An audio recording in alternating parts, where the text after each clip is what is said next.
Sir வணக்கம். Sir வணக்கம். நாட்டையே உலுக்கிய ஒரு கோர சம்பவம் சென்னையில் குன்றத்தூரில் நடந்த அந்த அநியாயம். சிறுமிக்கு பாலியல் துன்புறுத்தல் கொடுத்து கொலை செய்து அந்த நியாயத்தை கேட்ட அந்த தாயையும் கொலை செய்து ஒரு நீதிமன்றத்தால், அதுவும் செஷன் கோர்ட் நீதிமன்றத்தால் தண்டிக்கப்பட்டு மீண்டும் உயர்நீதிமன்ற நீதிமன்றத்தால் தூக்கு தண்டனை கொடுக்கப்பட்டவர் அந்த கைதி. அவர் இன்னைக்கு உச்ச நீதிமன்றத்தால் வெளியே வந்திருக்கார். இது எப்படி பார்க்குறீங்க? இல்லை, இது எப்போவுமே நமக்கு இங்கே ஒரு சிக்கல் இருக்குது சார். நமக்கு நீதிமன்றங்கள் சாட்சியங்கள் அடிப்படையில், ஆதாரங்கள் அடிப்படையில் ரொம்ப நுணுக்கமாக ஆராய்ஞ்சு அப்படி தான் நீதிமன்றங்கள் தீர்ப்பு வழங்கப்படுது. அந்த தீர்ப்புகளில் பார்த்தீங்கன்னா வெவ்வேறு படிநிலை இருக்குது இல்லையா, ஒவ்வொரு ஸ்டெப் இருக்குது இல்லையா. அந்த ஸ்டெப்பில் ஒரு செஷன்ஸ் கோர்ட்டு, அதுக்கப்புறம் ஹைகோர்ட்டுக்கு அப்புறம் பார்த்தீங்கன்னா சுப்ரீம் கோர்ட்டு, அப்புறம் பார்த்தீங்கன்னா பெஞ்சு, இன்னும் எவ்வளோ நிறைய அந்த ஸ்டெப் இருக்கிற படிநிலை இருக்குல்ல. அதில் ஒவ்வொரு நீதிமன்றம் ஒரு முடிவு எடுக்கிறத நம்ம பார்க்குறோம். சில வழக்குகளில் ரிவர்ஸ் ஆன கதைலாம் இருக்குது. கேட்டால் உயர்நீதிமன்றத்தில் கவனிக்க தவறு விட்டுருவாங்க, விடுதலை பண்ணிடுவாங்க, இல்லை குறைந்தபட்ச தண்டனை கொடுப்பாங்க. அது அப்பீலுக்கு போகும்போது பார்த்திங்கன்னா இந்த தீர்ப்பே குறைந்தபட்ச தண்டனை இது பார்த்திங்கன்னா தண்டனை இன்க்ரீஸ் பண்ணதெல்லாம் கடந்த காலத்தில் நடந்திருக்கு. இங்கே தீர்ப்புகள் எப்படி வழங்கப்பட்டாலும் சார், நம்ம அதை விமர்சிக்க முடியாது. அப்படி விமர்சனம் பண்ணோம்னா, இப்போ உங்களுக்கு தெரியும், சமீபத்தில் கேட்டால் நீதிமன்ற தீர்ப்பையே நீங்கள் விமர்சிக்கிறீங்களான்ற அந்த ஒரு கேள்வியும் இந்த இடத்துல நமக்கு வருது. ஆனால் நம்ம நான் கேட்டால் நீதிமன்றத்தோட பார்வையில் நம்ம பார்த்தோம்னா, மிகப்பெரிய ஒரு ஆய்வு நடத்தின பிறகு தான் ஒரு குற்றவாளின்னு பார்த்திங்கன்னா இங்கே இவர் குற்றம் செய்தாரா இல்லையான்றதை பல்வேறு வழக்குகளில் பார்த்திங்கன்னா உச்சநீதிமன்றம் பார்வை ரொம்ப நுணுக்கமான பார்வை இருக்கும். அந்த பார்வையில் பார்த்திங்கன்னா இது போதுமான அளவுக்கு ஆதாரம் இல்லைன்ற அந்த அடிப்படையில் பலரும் விடுதலை செய்யப்பட்டிருக்கிறாங்க. அதுவும் குறிப்பாக தூக்கு தண்டனைன்னு சொல்லும்போது, தூக்கு தண்டனை கூடாதுன்றது மிகப்பெரிய அளவில் இங்கே ஒரு என்ன சொன்னால் விவாதத்துக்குரியதாக இருக்குது. தூக்கு தண்டனை வேண்டுமா வேண்டாமான்றது அது பார்த்திங்கன்னா ஒரு கட்டத்துக்கு மேலே தூக்கு தண்டனைக்கு எதிராக தான் உலகம் முழுவதுமே அந்த தூக்கு தண்டனைக்கு ரத்து பண்ணணும்னு சொல்லிட்டு ஒரு நடவடிக்கை இருக்குது. அந்த நடவடிக்கையில் தான் உங்களுக்கு தெரியும், கடந்த காலத்தில் பார்த்தீங்கன்னா 100க்கும் மேற்பட்ட வழக்குகளில் தூக்கு தண்டனை கொடுத்த உயர்நீதிமன்ற நீதியரசர் வி.ஆர். கிருஷ்ணய்யர் என்ன சொல்கிறாருன்னா, 100க்கும் மேற்பட்ட வழக்கில் தூக்கு தண்டனை கொடுத்தவர். அவர் என்ன சொல்கிறாருன்னா, தூக்கு தண்டனை கூடாதுன்னு சொல்கிறார். தூக்கு தண்டனை ரத்து பண்ணணும். முதல்ல இந்த நபர் நீதிமன்றம் குற்றமற்றவர் அப்படின்னு சொல்லி அவரை வெளியேற்றுது. குற்றமற்றவன் சொல்கிறதுக்கான காரணம் எங்களுக்கு என்னன்னு கேட்டிங்கன்னா, ஆதாரங்கள், சாட்சியங்கள்.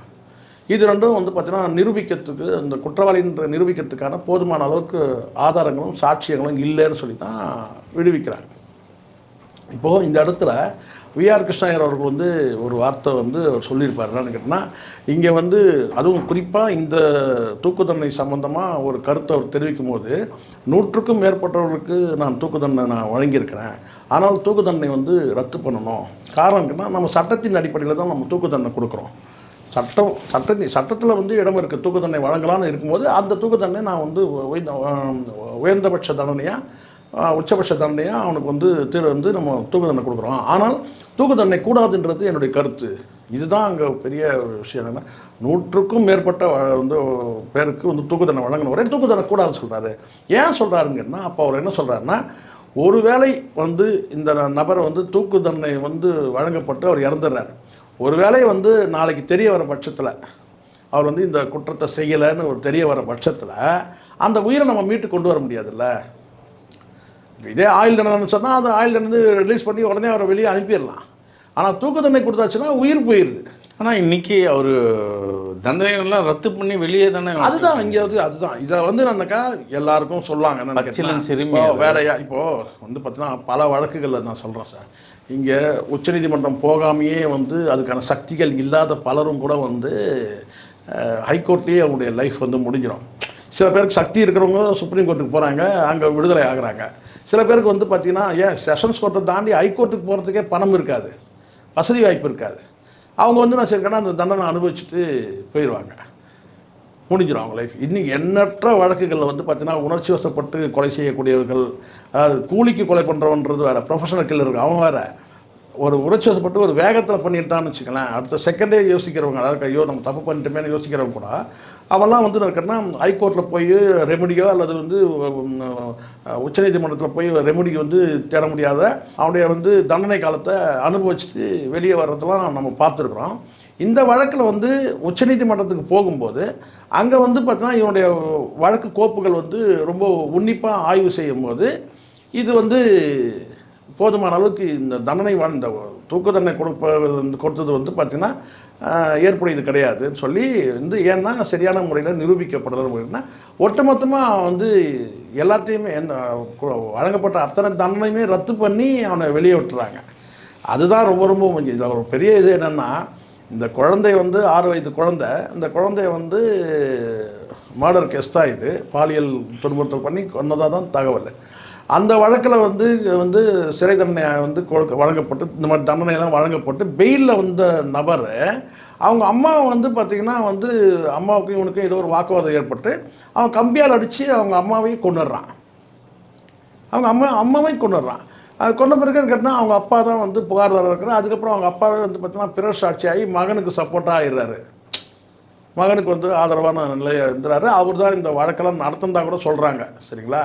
ரொம்ப ஒரு வினோதமாக இருக்குது, விசித்திரமாக இருக்குது. நம்ம பார்க்குறோம் அந்த மனைவி வந்து கொல்லப்பட்டது யாரால் மகனால், ஆனால் அந்த மகனுக்கே வந்து இவர் ஆதரவாக வந்து செயல்படுறாரு, ஆதரவாக தான் வந்து இவர் வந்து வழக்கம் நடத்துகிறாரு.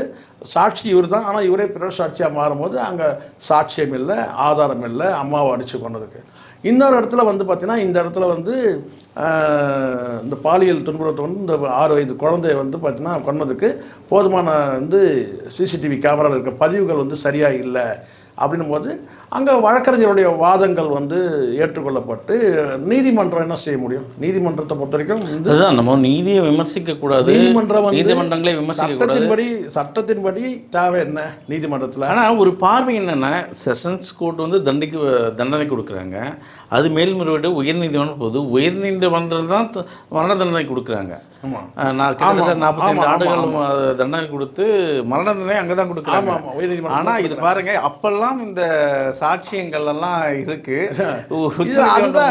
வேடிக்கையா இருக்கு. நீதிமன்றம் வந்து வினோதமானது, சில விசித்திரமான வழக்குகளை சந்திச்சிருக்குன்னு சொல்லி வந்து வசனம் வரும் இல்லையா, பராசக்தி படத்தில் வந்து வசனம், அப்படி தான் நம்ம இதை பார்க்குறோங்க. இங்கே வந்து நீதிமன்றம் வந்து வினோதமானது, சில விசித்திரமான வழக்குகளை சந்திச்சிருக்குதுன்னு சொல்லுவாங்க இல்லையா, அப்படி தான் இதை எடுத்துக்கணும். வினோதமான விசித்திரமான அப்படின்ற ஒரு தகவலை போட்டுட்டு நம்ம கடந்து போயிடணும். இல்லைன்னா நம்ம மேலே வந்து தேவையில்லாமல் வந்து ஒரு வழக்கு வரும், கண்டெம்ட் ஆஃப் கோர்ட்டுன்னு வரும். நீதிமன்றம் சொல்லிடுச்சுன்னா அதுக்கப்புறம் அதை தாண்டி நம்ம வந்து ஏன் இப்படி அந்த தீர்ப்பு கேட்கவும் முடியாது, இந்த தீர்ப்பை விமர்சிக்கவும் முடியாது. கண்டிப்பாக. ஆனால் சொன்ன மாதிரி டாக்டர் அன்புமணி சொன்ன மாதிரி மனம் கொதிக்கிறது, கொந்தளிக்குதுன்னு சொன்னார் பார்த்தீங்களா, இங்கே எல்லாருடைய மனமும் கொதிக்குது, கொந்தளிக்குது, அவ்வளோதான். இப்போது இங்கே இந்த சம்பவத்தை பார்த்தீங்கன்னா, தாயே கொலை செய்கிறான், தந்தை வந்து அதுக்கு சாட்சியாக இருந்து அவர் தான் வழக்கு தொடுக்கிறாரு. சரி, பெற்ற தாயை, சரி தந்தை வந்து திரும்பி கேஸை வாபஸ் வாங்குற, அவங்களுக்குள்ள ஒரு அண்டர்ஸ்டாண்டிங் வந்துடுது. ஆனால் இங்கே ஒரு பச்சிலன் சிறுமி வந்து பாதிக்கப்பட்டால் அது அவருக்கு ஒரு நீதின்னு அங்கே மறைக்கப்படும். அதுதான் சார். இப்போ என்னென்னா, இப்போது ஒரு கேள்வி இருக்குது. அதுதான் இந்த இடத்துல எனக்கு ஒரு ஞாபகம் வருது. ஒரு வழக்கில், இந்த சங்கரராமன் கொலை வழக்கில் வந்து ஜெயேந்திரன் உட்பட எல்லாரையுமே வந்து அவங்க விடுதலை பண்ணிட்டாங்க.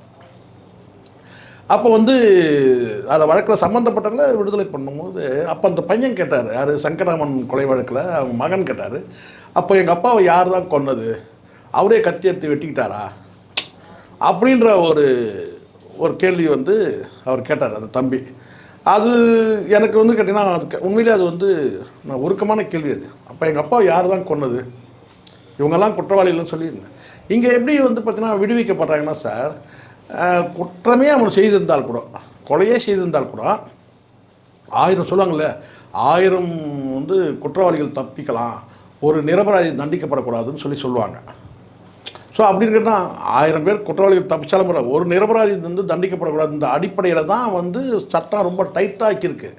எந்த வகையிலும் வந்து புனையப்பட்ட வழக்குகள் வந்து ஜோடிக்கப்பட்ட வழக்குகள் வந்து ஜெயிச்சிடக்கூடாதுன்றதுக்காக நிறைய கேள்விகளை போட்டு டைட் பண்ணியிருக்கிறேன் சட்டத்தை. அப்போ இதில் வந்து எப்படி பார்க்கப்படுதுன்னு கேட்டிங்கன்னா, எனக்கு எங்கள் நீதியின் பார்வையில் வந்து நீதி தேவையின் கண்கள் வந்து கட்டப்பட்டிருக்கு.